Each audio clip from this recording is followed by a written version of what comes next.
The house was always quiet after midnight, but tonight the silence felt different.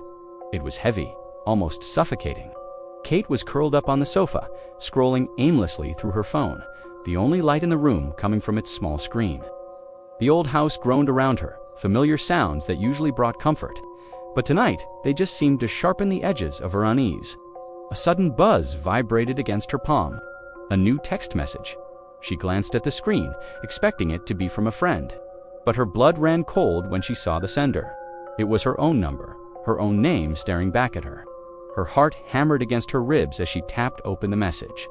Just 3 words glowed in the darkness. "Don't turn around." A nervous laugh escaped her lips. It had to be a prank, right? Some weird app glitch? But her fingers trembled as she tried to type a reply. Who was doing this? How? She stared at the words, her breath catching in her throat. The urge to look over her shoulder was overwhelming, a primal, undeniable pull. She fought it, her eyes darting around the edges of her vision instead. Was that a shadow moving in the corner of the room? No, just the curtains swaying in a non-existent breeze. The floorboards upstairs creaked. It was an old house, she reminded herself. Old houses make noises, but the sounds felt deliberate, each one a footstep drawing closer. Her phone screen went dark, plunging her into near total blackness. The silence returned, but now it was filled with a terrifying anticipation.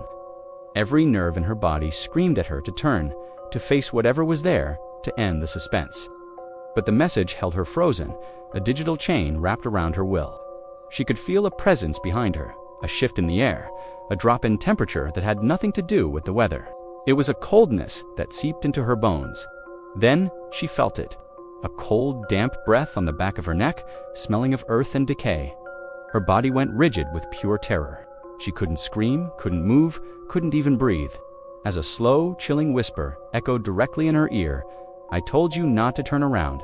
A hand, icy and firm, clamped down on her shoulder from the darkness.